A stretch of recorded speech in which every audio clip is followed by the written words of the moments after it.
अस्सलाम वालेकुम। खालिद सैफुद्दीन आपके साथ 1 दिसंबर की कॉल लेकर। एक महीना क्लोज़ हो गया 11वां महीना, और नेगेटिव पॉजिटिव बातें चलती रही। अच्छा, जिन लोगों को इंडेक्स के हवाले से, कल के इंडेक्स के हवाले से बात देखनी है, वो फॉरवर्ड करके please possibilities and strategies as per technical chart देख लें, क्योंकि मेरे पास कुछ इश्यूज हैं जो व्यूअर्स के सवालात हैं। मैं कोशिश करूंगा उनको भी, उसका भी जवाब दूं। तो जनाब चलते हैं सब में पहले टिप ऑफ द डे पे। हमारे एक उस्ताद हैं, दोस्त हैं, उन्होंने किसी बात पे मुझे कहा कि ये थ्योरी है, ट्रेडिंग स्ट्रेटजीज की बात हो रही थी, तो उन्होंने कहा इट्स अ थ्योरी। तो उस पर मैं अपना मौक़िफ़ देना चाहता हूँ, क्योंकि उन्होंने बहुत रीज़नेबल बात कही, क्योंकि ये आम तौर पे ऐसा समझा जाता है, ऐसा होता है। हो सकता है मैं गलत हूँ, मगर मैं अपना व्यू देना चाहूँगा। लोग ये समझते हैं कि ये एक सिर्फ विश हो सकती है ट्रेडर की कि वो बॉटम पे बाय कर ले और टॉप पे एग्जिट कर ले, और इन रियलिटी ये ऐसा ही है कि हर एक की ख्वाहिश यही होती है। कभी आप सुनोगे कोई कह रहा होगा कि भाई नीचे माल ले लो, ऊपर बेच देंगे। तो ये नीचे को एनालाइज करना, उसको आइडेंटिफाई करना, ये एक बड़ा इशू है। और टॉप को समझना, जिस तरह हमने पहले कहा, बुल मार्केट में कोई रेट ज़्यादा नहीं होता, बियर मार्केट में कोई रेट सस्ता नहीं होता। तो ये भी एक रियलिटी है। तो फिर ये किस तरह होगा? तो इसके लिए अगर हम बाय बुक्स टेक्निकल पे चलें, तो कई सारे टेक्निकल इंडिकेटर्स, पैटर्न्स, एंगल्स ऐसे हैं जो आपको कतई तौर पे इस्टेब्लिश होने तक बाय कॉल नहीं देते। मैं ये सब बातें इसलिए कर रहा हूँ कि बहुत सारे लोग चार्ट दिखा के मुझसे भी सवाल करते हैं। तो हर टेक्निकल एनालिस्ट का थोड़ा सा एंगल अलग हो सकता है। मैंने पिछले दिनों में अपने मेंबर्स के साथ ये बात शेयर की, और मेंबर्स ने इसको एक्सपीरियंस भी किया। उस एक्सपीरियंस की बुनियाद पर मैं ये बात कर रहा हूँ कि अगर तो आपको टॉप पे निकलना है, तो उसका बेस्ट टूल जो है, जो बेस्ट तरीक़ेकार है, वो है ट्रेलिंग स्टॉप लॉस। रखिए जितनी उम्मीदें रखनी है। आज मुझे एक साहब ने कॉल किया एंड ही सेड कि मैं बड़ा खुश हुआ कि वो कोई बहुत ही प्रोफेशनल ट्रेडर नहीं है, और मैं यहाँ किसी मेंबर का नाम नहीं लूँगा क्योंकि वो भी इस वीडियो को देख रहे होंगे। उन्होंने मुझसे कहा, खालिद साहब मैंने हबीब बैंक फलाने रेट पे बेच दिया, और फिर मैं चला गया तो उसको बाय बैक नहीं कर सका। और वो टॉप पे इसलिए बेच पाए कि वो ट्रेलिंग स्टॉप लॉस कर रहे थे, वरना उम्मीदें उनकी भी ये थी कि शायद और ऊपर जाएगा। तो वो टॉप पे निकल गए तो ही वॉज लाइक हैप्पी। अच्छा, तो ये टॉप पे निकलने की best strategy trailing stop loss. अब बॉटम पे बाइंग कैसे हो? जिस वक्त भी बॉटम बनता है, उस वक्त जो उमूमी ट्रेंड होता है, या प्रिवेलिंग ट्रेंड होता है, या मौजूदा ट्रेंड होता है, वो यकीनी तौर पे मंदी का होता है। उस स्टॉक में भी मंदी होती है और कई दफ़ा इंडेक्स में भी मंदी होती है। तो फिर आप एंट्री लेंगे क्यों? जब मंदी है तो आप बॉटम में एंटर क्यों होंगे? तो वहाँ पर एक स्ट्रेटजी काम आती है जिसको हम safely invest trading on levels, daring and risky calls कहता है। आप में से बहुत सारे जो मेंबर्स हैं वो इस बात की ज़मानत देंगे कि जो रोज़ाना की कॉलों में डेयरिंग कॉल्स होती हैं वो यही काम करती हैं। तो लिहाजा इस थ्योरी को हम इस स्ट्रेटजी से मतलब हासिल कर सकते हैं। मतलब इस फैंटेसी को, जो एक फैंटेसी है या एक विश है, उस तक हम पहुंच सकते हैं। अच्छा जनाब, आज के सेशन पे चलते हैं।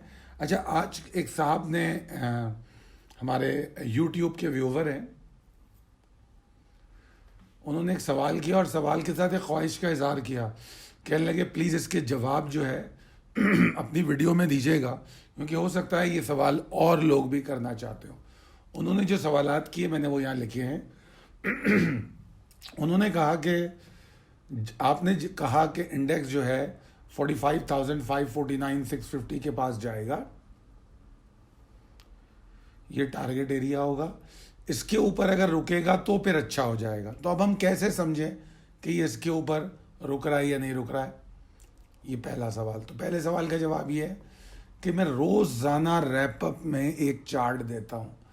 बदकिस्मती से मैं समझता हूँ 95% व्यूवर्स, मेरे मेंबर तो पूरी तवज्जो देते हैं, 90 to 95% व्यूवर इस रैपअप सेशन पर तवज्जो ही नहीं देते, वरना इस सवाल का जवाब रोज़ दिया जाता है रैपअप सेशन में।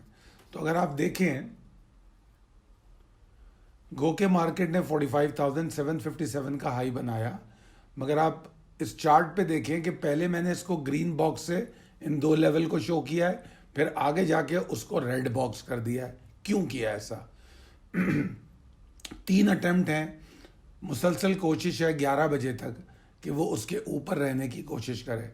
तो ठीक है, हम अच्छी उम्मीदें लगा सकते थे, मगर हमारे लिए ज़रूरी था कि हम 45,549 या 45,650 इसके नीचे स्टॉप लॉस ले लेते। और तो अगर स्टॉप लॉस लिया होता तो अब आपके सामने ये चार्ट है, क्या आप टॉप पे निकलते या नहीं निकलते? ये उस सवाल का भी जवाब आ गया जो स्ट्रेटजी और थ्योरी की बात मैं कर रहा था।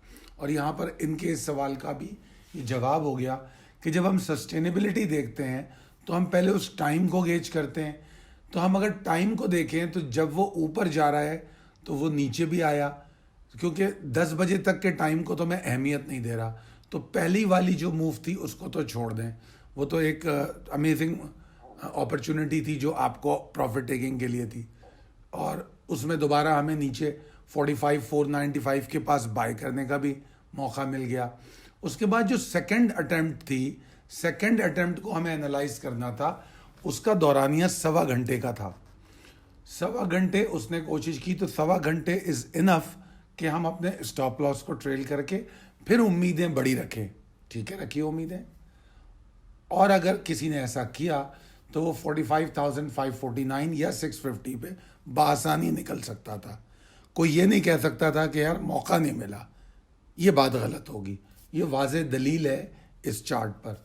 और मैं चूँकि मैसेजेस भी पढ़ता हूँ तो मैंने कई मैसेजेस देखे हैं ऐसे जिसमें लोग निकले भी हैं। दूसरा सवाल, how to secure our trade after having a high of 4576 do the given target was already achieve, but what if I like to go further up above the given target?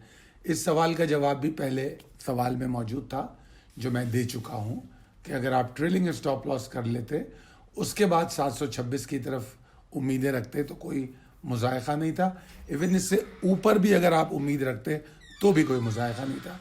Stop loss trail होना चाहिए था। तीसरा सवाल, how to identify और expect support as today index notice with amazing support from 44,728।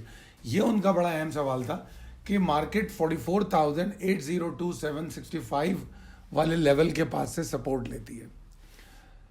अच्छा, मसला ये है कि रोज़ाना जो प्रिसाइज लेवल टेबल दी जाती है उसमें कुछ लेवल अंडरलाइन होते हैं। जो लेवल अंडरलाइन होते हैं वो ये कहते हैं कि भाई ये सपोर्ट निस्बतन स्ट्रॉन्ग है, तो इसको माने ना, मानते क्यों नहीं है? जब वो निस्बतन स्ट्रॉन्ग है तो वहाँ exhaustion of bulls and bears को एनालाइज करें। अब अगर आप चार्ट को देखें तो 727 का जो लो है उस पर कितना टाइम गुजार रहा है, और अगर वॉल्यूम पैटर्न को देखें तो वॉल्यूम किस तरह वहाँ पर इंक्रीज हुआ, और दौराने ट्रेड सेशन जो इस बारे में एक मेंबर ने अपडेट भी किया कि वॉल्यूम बड़ी तेज़ी से आ रहे हैं। तो व्हाट डज इट मीन? अगर वॉल्यूम आ रहे हैं और फिर इंडेक्स ऊपर जा रहा है तो वो किसी हद तक इस बात को सपोर्ट करता है कि बाइंग हो रही है, बायर एंटर हो रहा है। और अगर वॉल्यूम आ रहा है और उसके बावजूद स्टॉक नीचे जा रहा है या इंडेक्स नीचे जा रहा है तो वो इस बात की दलील होता है कि शायद सेलर बहुत ज़्यादा है, ये तो बड़ी नॉर्मल बात है। तो इसलिए अगर आप अंडरलाइन लेवल पे तवज्जो देते तो आप इस सपोर्ट को समझ सकते थे, ठीक है जी। और अगर आपने कल की कॉल पे गौर किया हो तो कल की कॉल पे ये बताया गया था कि हमारा अब नया बॉटम बन चुका है, वो 44,440 का है। ये बात क्या आप भूल गए? अगर नहीं भूले तो उस बॉटम से पहले हर स्ट्रांग सपोर्ट पे हम बाइंग के बारे में सोच सकते हैं यकीनी तौर पे। जनाब, तो अब रैप अप के लिए कुछ रह नहीं जाता, इस सवाल में रैप अप काफ़ी हो गया। अब चलते हैं हम अपनी possibilities and strategies as per technical chart. देखिए जी, जो मंथली क्लोजिंग हुई है वो काफ़ी इंटरेस्टिंग क्लोजिंग है मंथली, क्योंकि अगर आप थोड़ा 3-4 महीने का फ़र्क देखें तो एक डेस्परेशन पाई जाती है कि इंडेक्स को सपोर्ट मिले, मगर वो सपोर्ट पूरी तरह मिल नहीं रही। दूसरी अहम बात यह है कि ना बियर्स पूरी तरह एग्रीवेट हो पा रहे, ना बुल्स पूरी तरह परफॉर्म कर पा रहे हैं, ठीक है। अच्छा, तो ये तो मंथली क्लोजिंग का है। मंथली क्लोजिंग में जो नेगेटिव पॉइंट ना मुझे नज़र आता है वो फॉरेन सेलिंग के हवाले से हो सकता है, मगर अब हम नए महीने की तरफ जा रहे हैं नई उम्मीदों के साथ। मैंने यहाँ पर वाज़े तौर पे कहा है कि 45, 235 और 165 का जो लेवल है, मुझे कल मार्केट इस पर खुलती हुई नज़र आ रही है। मुझे ऐसा लगता है कि मार्केट इसके पास खुलेगी, जिस तरह कल मैंने कहा था 44,495 कि इसके ऊपर हमें बुल्स की एक्टिविटी नज़र आ रही है, तो इसी तरह कल मुझे मार्केट इसके ऊपर खुलती हुई नज़र आ रही है। और फिर अगर ऐसा होता है तो यकीनन आज जो एनर्जी हमने नीचे से देखी, आज के लो से बाइंग की, वो एनर्जी रिज्यूम कर सकती है, ठीक है ना। आज के वॉल्यूम इस बात को सपोर्ट करते हैं, इंडेक्स की और स्टॉक की एडजस्टमेंट इस बात को सपोर्ट करती है। एडजस्टमेंट से मेरी मुराद वो करेक्शनल फेज़ है जो हर स्टॉक या इंडेक्स के लिए बहुत ज़रूरी है, हेल्दियर है। तो अभी तक कोई बड़ा थ्रेट पैदा नहीं हुआ टेक्निकली। क्यों? नंबर 1, बॉटम सिक्योर है। नंबर 2, कल वॉल्यूम नहीं था, आज वॉल्यूम हो गया। तो इसमें जो कल की कॉल में जो बड़ी मुफस्सिल अंदाज में डिसबिलीफ पर बात हुई थी, तो आज वो डिसबिलीफ वाले मार्केट में एंटर हो चुके हैं।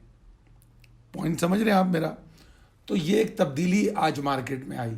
तो कल का हमारा इमीडिएट टारगेट जो है वो 45,454 का है, और ये जो 45,400 लेवल है, उसके बाद हम जो अभी अटमोस्ट पॉसिबिलिटी देखते हैं वो 45,653, 726 तक का एरिया देखते हैं। अभी तो ओवरऑल बुल्स के मोमेंटम पे पॉइंट करना थोड़ा मुश्किल है, क्योंकि जो ट्रेंड है वो अभी भी मंदी के रुझान से मुकम्मल तौर पे बाहर नहीं आया। इस मामले को समझते हुए हम अपने ट्रेलिंग स्टॉप लॉस को नहीं भूलेंगे। ऐसी सूरत में हम अपने रिस्क मैनेजमेंट को हायर लेवल पे ले आते हैं, ठीक है जी। तो हम ट्रेलिंग स्टॉप लॉस करते हैं, और ट्रेलिंग स्टॉप लॉस जिस तरह मैंने कल परसों की कॉलों में कहा, 50 स्क्रिप्ट कॉलों में, कि 15 to 30 मिनट्स फार्मूला यूज कीजिए। क्यों कहा? इसी वजह से कहा, ठीक है।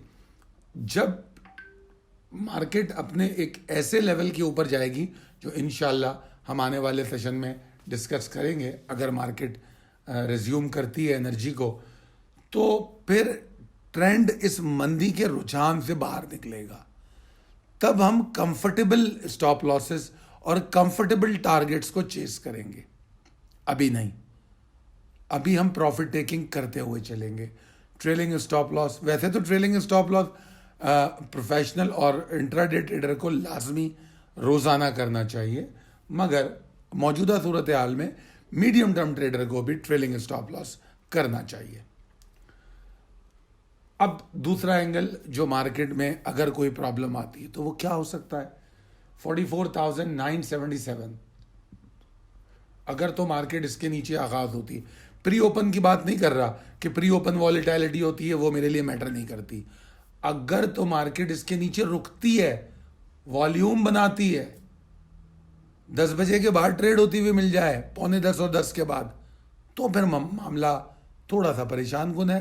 आप पीछे हट के खड़े होंगे, और फिर वो जो बात मैंने कही कि जो स्ट्रॉन्ग सपोर्ट्स हैं उन पर बाइंग को एनालाइज करके एग्जॉर्शन ऑफ बियर्स को समझ के हम एंट्री लेंगे। ठीक है, तो वो एक अपॉर्चुनिटी बनाएगी लॉन्ग ऑन डिप के। और आप लोगों को याद होगा कि कल की कॉल में मैं कह चुका हूं 44,440 become the bottom of the index right now, और आगे हम एक नया बॉटम फॉर्म करने जा रहे हैं जो अभी तक नहीं फॉर्म हुआ, तो उस पर बात करना भी बेसुध है। तो लिहाजा फॉलो कीजिए इस कॉल को। दुआ करूंगा आप कामयाब ट्रेड करें, और दुआ कीजिए हमारे लिए भी। अल्लाह ताला आपको बहुत अच्छा रखे, सेहतमंद रखे। बहुत शुक्रिया। अल्लाह हाफ़िज़।